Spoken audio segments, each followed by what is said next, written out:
Thank you, Shocks. We heard it from them even about their strategy, knowing pawns Morgana could stack up against the LeBlanc. So, Sheepy, I want to come back to you and let you finish your point here about that LeBlanc pick. Yeah, I think that it is risky to give Faker LeBlanc, but I think they did everything correct.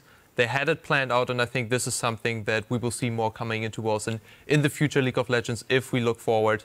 Those varying champions that specifically counter one champion, and I hope that we can see more diversity in the champion pools overall. Yeah, and shout out to the coach of EDG, Aaron, because oh my God, every time EDG, like I picked SKT for this series, but every time EDG locked in a champion select, I was like, shit, their champions look really good. I was like, oh God, that comp. Even the game they lost, I was like, that is a really good composition to run.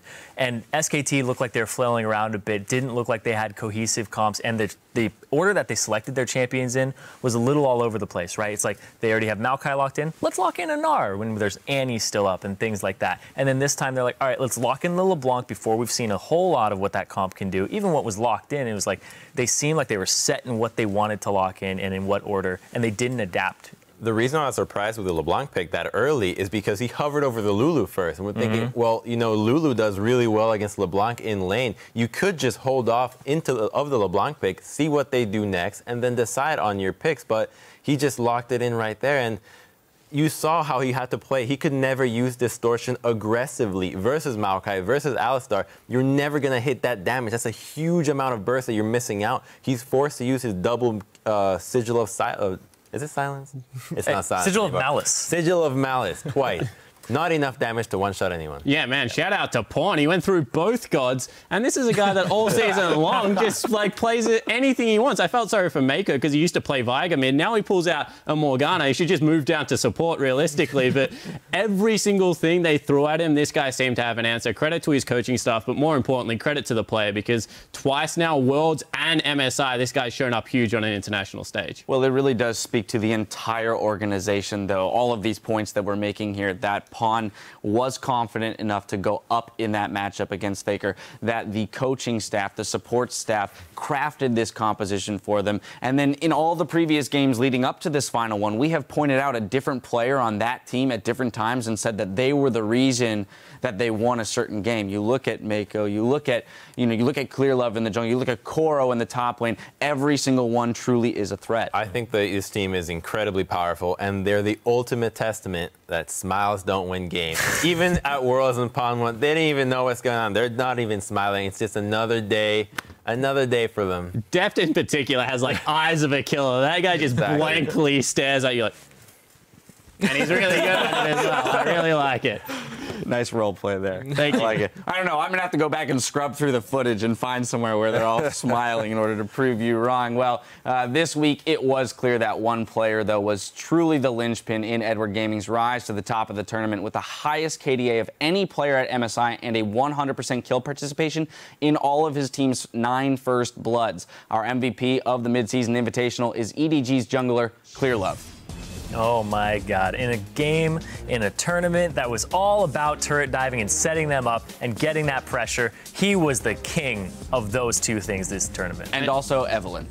Yeah. Yeah. I mean, that just means his team in 13 games, he had part of First Blood 9 times out of 13. That is incredibly impressive. Like, this guy, like, everybody that jungle should be taking notes from him. And he plays everything. He plays everything from aggressive junglers now in his Lee Sin to the Eve to the Nunu.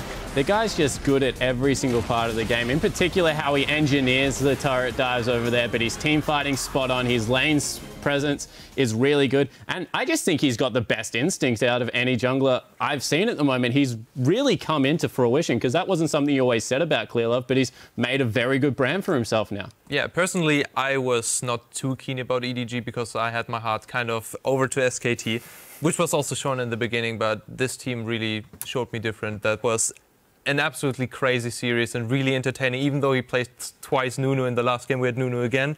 I was really entertained by both decision-making, the aggressiveness coming out of EDG, and I hope we can see more of that in the future. Well, plenty of phenomenal play from Clear Love and the rest of the gang. And another key part in Edward Gaming's win was their adaptation in picks and bans. Now, to commemorate the 2015 Mid-Season Invitational, the winning team comp from today's final game will be available on the store in a bundle that is 50% off starting on May 11th. So I know how badly you all want Evelyn. Go get her now. She's so cheap. Go get her. I mean, can you believe it? You're like now, in hindsight, you're hoping he chose a million other things, but Evelyn comes out. All right, well, as we close the books on the first mid-season invitational, it's time to look towards the summer split as teams around the world continue their journey on the road to the Summoners Cup. The international wildcard representative from MSI will be first out of the gates as the Turkish Champions League begin on Saturday, May 16th. Both the League of Legends champions from Korea and the League of Legends Masters Series will begin their games on Wednesday, May 20th. And China's League of Legends Pro League will be right behind them on Friday, May 22nd. Then the European League Championship Series picks back up on Thursday, May 28th, and the North American LCS follows that on Saturday, May 30th. So a lot of League of Legends here to come. That means you'll be able to continue following the action around the world soon enough. And that wraps things up for us. I'd like to thank our analysts for lending their expert insight all weekend long. And on behalf of myself and the entire broadcast team, thank you for joining us for the first annual Mid-Season Invitational. And we'll see you back here for the Summer Split. Yay. Woo.